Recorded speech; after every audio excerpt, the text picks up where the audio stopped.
Please video like and subscribe this channel. I was nobody important when I saved her. That's the part historians always get wrong. They dress it up later, add titles and destiny and inevitability, but the truth is simple. I was a maintenance technician on Dock Ring C of Port Meridian, more concerned with a busted gravelift than the fate of empires. And she was bleeding out in an alley. Port Meridian floated between trade lanes like a rusted coin tossed into the void. Humans, aliens, hybrids, anyone with nowhere else to go ended up there eventually.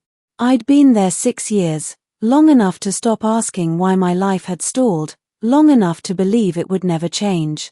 The night I found her, a plasma storm rolled across the station's outer shield.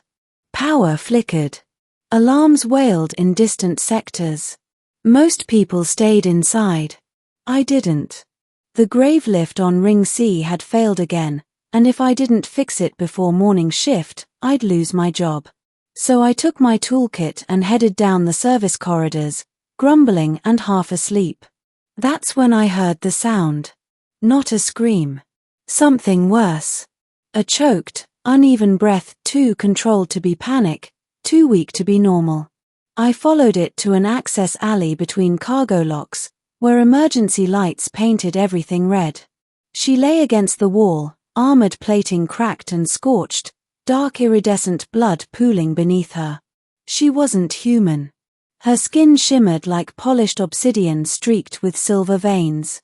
Her armor, elegant, grown rather than forged, marked her as high-status alien tech. Royal grade, if I'd known enough to recognize it. Her eyes snapped open when I stepped closer. They glowed gold.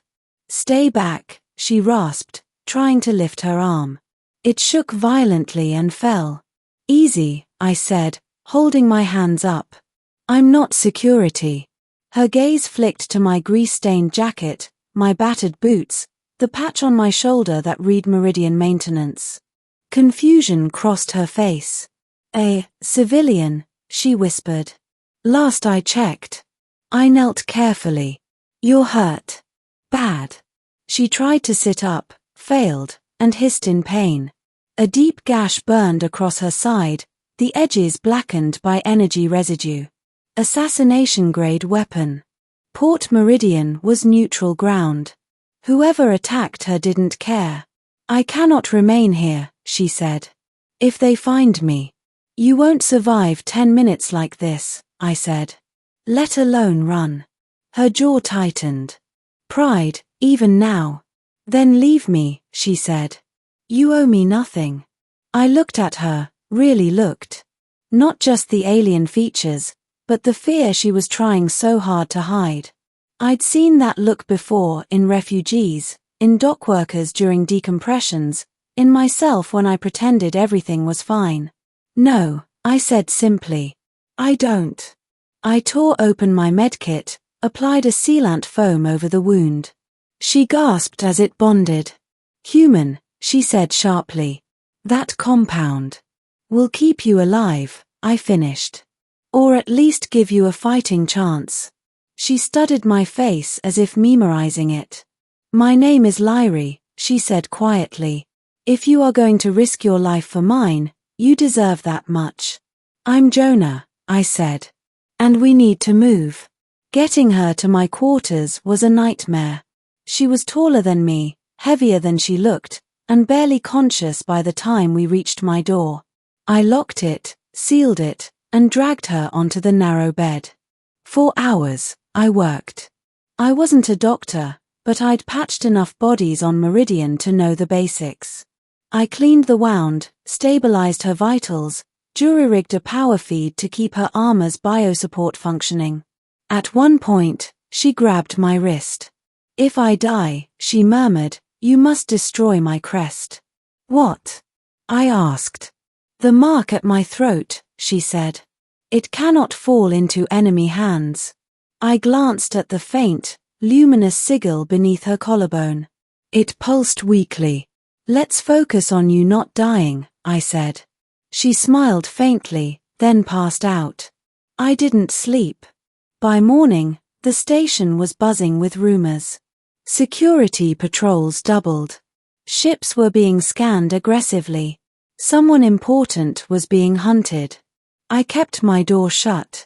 Lyri woke late in the cycle. Stronger. Still weak, but alive. You should have turned me in, she said, voice steadier now. Station bounty? I shrugged. Wouldn't cover the paperwork. She watched me move around the room, brewing stim coffee, checking readings. Her gaze was sharp, assessing. You are uncomplicated, she said. Is that a compliment? She considered. Yes.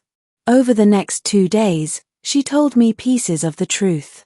She was Averin. Not just any Averin, one of the oldest ruling species in the inner spiral.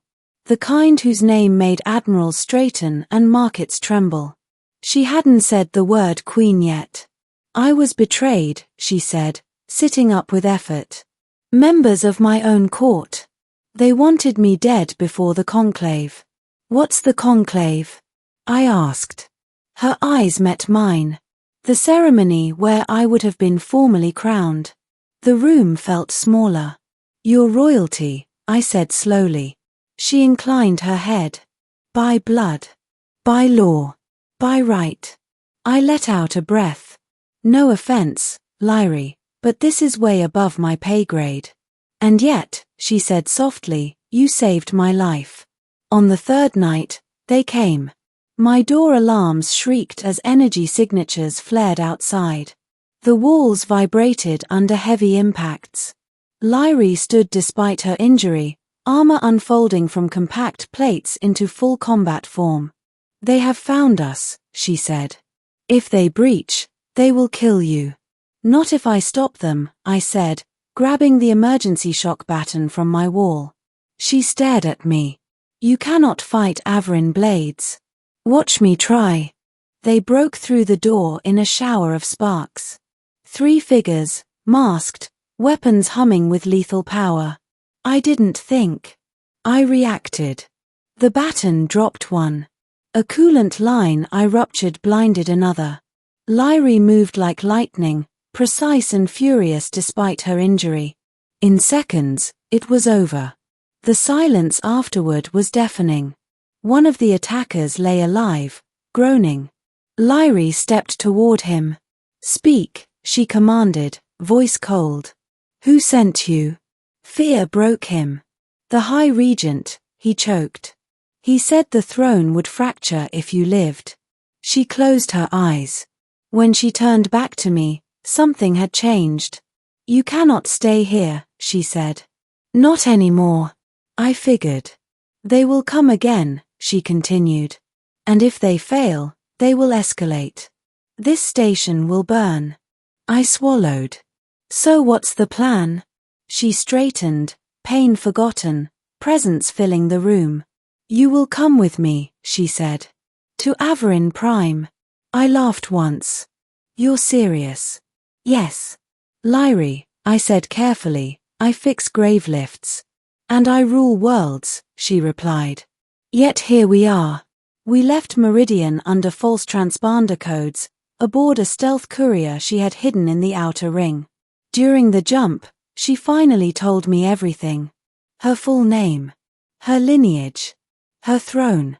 She was the last legitimate heir of the Averin Empire. The High Regent had ruled as caretaker for years, delaying her coronation, consolidating power.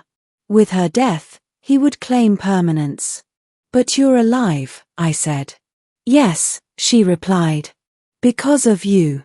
Averin Prime was breathtaking, vast crystal cities, skies threaded with light, a world built to honor harmony and authority. But beneath the beauty lay tension. The court split the moment Lyri returned. Some fell to their knees. Others reached for weapons. The confrontation came in the Hall of Ascension, before thousands. The High Regent stood tall, composed, already spinning lies. This human is your accomplice, he declared. He staged this deception. Lyri stepped forward. No, she said, her voice carrying across the hall. He is the reason I stand here at all. She told them everything. The betrayal. The attack. The escape. Then she did something no one expected. She turned to me. Jonah Hale, she said, by Averin law, one who saves the life of the sovereign may claim protection, title, or truth. The hall stirred. I choose truth, I said quietly. Tell them who you are without fear. Her eyes softened. She removed her armor, revealing the crest at her throat, now blazing with power. I am Lyrie Averin, she declared. True queen by blood and bond. And I claim my throne. The regent tried to flee. He didn't get far. The coronation happened at dawn. Lyrie stood crowned in living light, the empire watching across 1,000 systems. And when it was done, she descended the dais not to the nobles, but to me. You could leave, she said. Return to your simple life. I thought of Meridian. The broken lift. The endless nights. I don't think it was ever simple, I said. I just didn't know it yet. She smiled. A simple human saved my life, she said. And in doing so, discovered my throne. I took her hand. And together, we faced a future neither of us had planned. But both of us had chosen.